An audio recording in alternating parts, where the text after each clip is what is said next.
Hello, in this video I'm taking a look at fundamentals for stocks and indexes.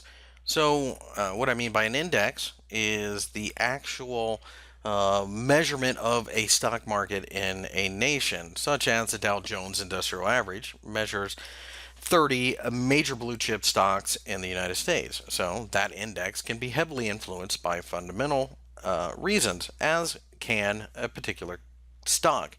Now, a stock is just a representation of how the profit or loss situation is in a company. There are a multitude of places to find these fundamental items, which can include earnings estimates, earnings reports, which is different than the estimate. It actually tells you what the company made last quarter, for example.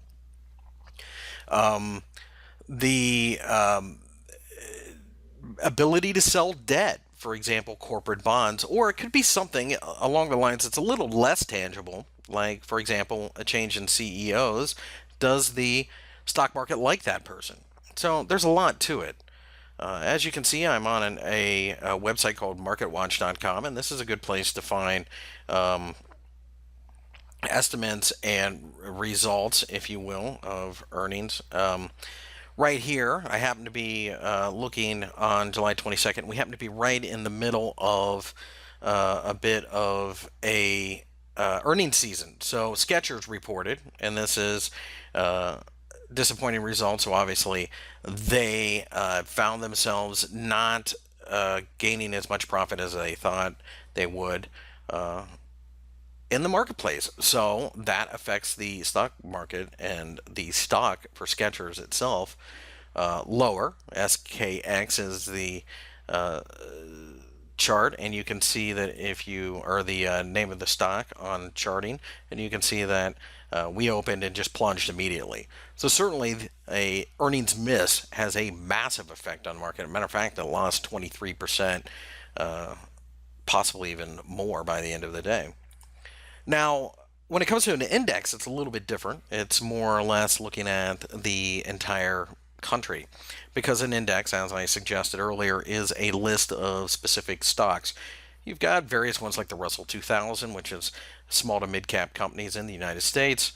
You've got the DAX, the Xetra DAX in Germany. You've got the Nikkei 225, etc. And there are a lot of different things that can move the index. Now, for example, you can see that there's a GDP announcement here, and this is an estimate at this point in time from the Bureau of Economic Analysis, and this should greatly influence U.S. Stock indexes. So, for example, the better that the GDP, the total value of the economy, if it's growing or whatever, the better we should see the, for example, Dow Jones Industrial Average perform, the S&P 500, etc. There are other things that affect the indices around the world, though, too. There's interest rate expectations. If the central bank is looking to raise interest rates fairly soon, that typically is bad for stocks. If they cut, then typically it's good.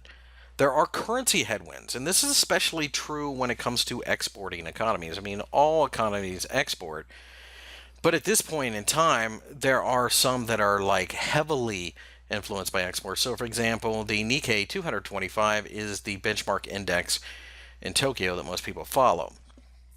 It obviously has 225 companies, and most, if not all of them, off the top of my head, are exporters. You see companies like Sony and Canon, Mitsubishi, those types, on the Nikkei 225. And if the yen becomes too expensive, it becomes more expensive to buy those Sony PlayStations in America or Europe, for example, and that hurts the bottom line of Sony.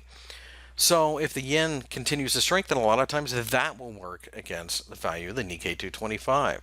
So that's what I mean by a currency headwind. There's a lot to digest, and there's a million different moving parts, but those tend to be some of the bigger reasons, fundamentally at least, that companies and indices move.